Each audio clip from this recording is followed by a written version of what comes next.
सागर के रजौआ पंचायत के अंतर्गत चंदोई भूमि से अतिक्रमण हटाने की आवाज़ उठाते हुए गौमाता का दर्द महसूस कर रजौआ के पूर्व सरपंच ग्रामीणों के साथ कलेक्टर के दरबार में गुहार लगाने मंगलवार को जनसुनवाई में पहुंचे, जहां उन्होंने आवेदन कलेक्टर के नाम संबोधित जनसुनवाई में मौजूद अधिकारी को सौंपते हुए ग्राम के अंतर्गत बड़ी तादाद में चंदोई भूमि पर रसूखदारों के कब्जे की और प्रशासन का ध्यान केंद्रित करा उसको हटाए जाने की आवाज़ उठाई। शिकायत लेकर पहुंची मुन्नू पारासर का कहना है कि चंदोई भूमि पर अतिक्रमण होने से गौमाता दर दर भटकने मजबूर है। इनका कहना है ग्राम पंचायत के द्वारा ग्राम सभा में भी प्रस्ताव पास कर प्रशासन को यथास्थिति से अवगत कराया गया। कार्रवाई के नाम पर महज खाना पूर्ति का खेल हुआ। प्रशासनिक अमले ने मौके पर पहुंच जो कार्रवाई की उसमें छोटे किसानों को तो निशाने पर लेकर उनके खिलाफ कार्रवाई की गई और चंदोई भूमि से अतिक्रमण को हटाया गया, पर बड़े रसूखदार प्रभावशाली लोगों को जरा भी नहीं छेड़ा गया। राजस्व अमले में मौजूद अधिकारियों ने सांठगांठ कर उन्हें छोड़ दिया। नतीजा फिर जस का तस अतिक्रमण होने लगा। बड़े पैमाने पर यहाँ चंदोई भूमि अतिक्रमण की जद में ऐसे में गौमाता के विचरण के लिए कोई जगह सुरक्षित नहीं होने से दर दर भटक रही।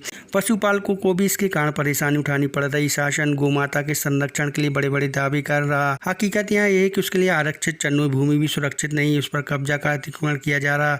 जहाँ ऐसे लोगों के खिलाफ कार्रवाई हो वह कलेक्टर के पास मदद मांग उचित कार्रवाई की आस लिए आए हैं। जहाँ आशा है वह इस मामले में गंभीरता दिखा मैदानी जांच कर चंदोई भूमि पर व्याप्त अतिक्रमण को मुक्त कराएंगी। से आए थे, ग्राम रजौआ से आए थे गौ माता की चलो घर भूमि में कब्जा हटवाने के लिए। अगली भी ऋतु आ गई थी, छोटे किसानों को हटा दिया था, बड़े बड़े किसान अवैधिक करे हैं। गौ माता जंगल में नहीं जा पा रही, जंगल जाती है 11-12 बजे वहाँ के किसान भगा देती है, जैसे किसानों के यहाँ जाती है किसान भगाती है। गौ बहुत परेशान है, इसलिए कलेक्टर महोदय की बात आए थे।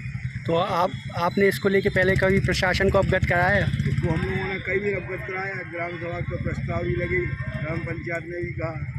उसी को संदर्भ में अगली भी ऋतु स्कीम बना के गई हुई थी, तो उसमें उन्होंने छोटे किसानों का अलग कर दिया था, बड़ों का कुछ नहीं किया। लगभग कितनी एकड़ में कब्जा होगा?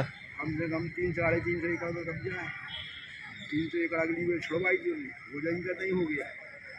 तो ये बड़े किसानों को क्यों छोड़ दिया गया? अब वो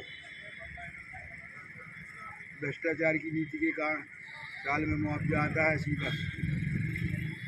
अब आप क्या चाह रहे हैं इसमें? हम लोग चाह रहे हैं कि गौ माता को जंगल सुरक्षित कर दिया जाए, जैसे पहले जाती गांव में गई गोखर जाती थी, जैसी फिर से जाए और सब दिल्ली काम चले, किसान भी परेशान ना हो।